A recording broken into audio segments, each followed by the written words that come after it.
Audio Jungle.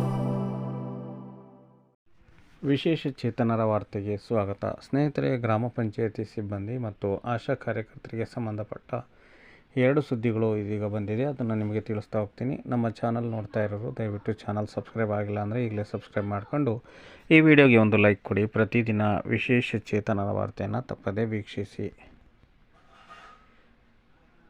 ಆಶಾ ಕಾರ್ಯಕರ್ತರನ್ನು ಸರ್ಕಾರಿ ನೌಕರರೆಂದು ಪರಿಗಣಿಸಲು ಕ್ರಮ ಕೈಗೊಳ್ಳಬೇಕು. ಅಲ್ಲಿಯವರೆಗೆ ಕಾರ್ಮಿಕರೆಂದು ಗುರುತಿಸಿ ಎಲ್ಲ ಸೌಲಭ್ಯಗಳನ್ನು ಒದಗಿಸಬೇಕು ಎಂದು ಆಶಾ ಕಾರ್ಯಕರ್ತರು ಆಗ್ರಹಿಸಿದ್ದಾರೆ. ಕರ್ನಾಟಕ ರಾಜ್ಯ ಸಂಯುಕ್ತ ಆಶಾ ಕಾರ್ಯಕರ್ತರ ಸಂಘ ನಗರದಲ್ಲಿ ಬುಧವಾರ ಹಮ್ಮಿಕೊಂಡಿದ್ದ ಬಿಬಿಎಂಪಿ ಆಶಾ ಕಾರ್ಯಕರ್ತರ ಪ್ರಥಮ ಜಿಲ್ಲಾ ಸಮ್ಮೇಳನದಲ್ಲಿ ವಿವಿಧ ಬೇಡಿಕೆಗಳು ಈಡೇರಿಸುವಂತೆ ಆಗ್ರಹಿಸಿದರು.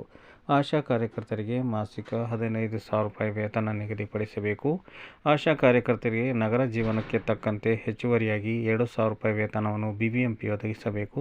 ಸಾಮಾಜಿಕ ಭದ್ರತೆಯನ್ನು ಖಾತ್ರಿಪಡಿಸಬೇಕೆಂದು ಒತ್ತಾಯಿಸಲಾಗಿದೆ. ಸಂಘದ ರಾಜ್ಯ ಘಟಕದ ಉಪಾಧ್ಯಕ್ಷೆ ಎಂ ಉಮಾದೇವಿ, ಸಮಾಜದ ಆರೋಗ್ಯ ರಕ್ಷಣೆಯಲ್ಲಿ ಆಶಾ ಕಾರ್ಯಕರ್ತರ ಮಹತ್ವದ ಪಾತ್ರ ವಹಿಸುತ್ತಿದ್ದಾರೆ. ತಾಯಿ ಮಗುವಿನ ಮರಣ ಪ್ರಮಾಣ ದರ ಇಳಿಕೆಗೆ ಶ್ರಮಿಸುತ್ತಿದ್ದಾರೆ. 10-15 ವರ್ಷಗಳಿಂದ ದುಡಿಯುತ್ತಿದ್ದರೂ ಸರ್ಕಾರ ಅವರನ್ನು ಸರ್ಕಾರಿ ನೌಕರರೆಂದು ಪರಿಗಣಿಸಿಲ್ಲ. ಕಾರ್ಮಿಕರೆಂದು ಪರಿಗಣಿಸಲು ಸಹ ಮೀನಾಮೇಷ ಎಣಿಸುತ್ತಿದೆ ಎಂದು ಬೇಸರ ವ್ಯಕ್ತಪಡಿಸಿದರು.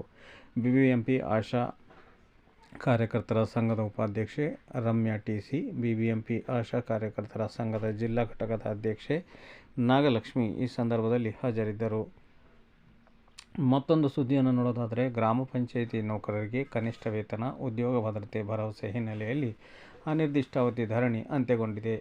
ಗ್ರಾಮ ಪಂಚಾಯಿತಿ ನೌಕರರಿಗೆ ಕನಿಷ್ಠ ವೇತನ ನಿಗದಿ, ಉದ್ಯೋಗ ಭದ್ರತೆ ಬಗ್ಗೆ ಕ್ರಮ ಕೈಗೊಳ್ಳುವುದಾಗಿ ಗ್ರಾಮೀಣಾಭಿವೃದ್ಧಿ ಮತ್ತು ಪಂಚಾಯತ್ ರಾಜ್ ಇಲಾಖೆ ಸಚಿವ ಪ್ರಿಯಾಂಕ್ ಖರ್ಗೆ ಭರವಸೆ ನೀಡಿದ ಹಿನ್ನೆಲೆಯಲ್ಲಿ ಕರ್ನಾಟಕ ಗ್ರಾಮ ಪಂಚಾಯಿತಿ ನೌಕರರ ಸಂಘದ ವತಿಯಿಂದ ಫ್ರೀಡಂ ಪಾರ್ಕ್ನಲ್ಲಿ ನಡೆಸುತ್ತಿದ್ದ ಅನಿರ್ದಿಷ್ಟಾವಧಿ ಹೋರಾಟ ಹಿಂಪಡೆಯಲಾಗಿದೆ. ಕನಿಷ್ಠ ವೇತನ 31,000 ರು ನಿಗದಿ, ನಿವೃತ್ತರಿಗೆ 6,000 ರೂಪಾಯಿ ಪಿಂಚಣಿ, ಅನಾರೋಗ್ಯ ನೌಕರರ ಆಸ್ಪತ್ರೆ ವೆಚ್ಚವನ್ನು ಸರ್ಕಾರ ಭರಿಸುವುದು ಸೇರಿದಂತೆ ಹಲವು ಬೇಡಿಕೆಗಳನ್ನು ಈಡೇರಿಸುವಂತೆ ಒತ್ತಾಯಿಸಿ ಹೋರಾಟ ಕೈಗೊಳ್ಳಲಾಗಿತ್ತು. ಸಚಿವರು ಬೇಡಿಕೆ ಈಡೇರಿಸುವ ಬಗ್ಗೆ ಕ್ರಮ ಕೈಗೊಳ್ಳುವುದಾಗಿ ಹೇಳಿದ್ದಾರೆ. 1 ವಾರದಲ್ಲಿ ಸಭೆ ನಡೆಸಿ ಕ್ರಮ ಕೈಗೊಳ್ಳುವ ಬಗ್ಗೆ ಸಚಿವರು ಭರವಸೆ ನೀಡಿದ್ದಾರೆ.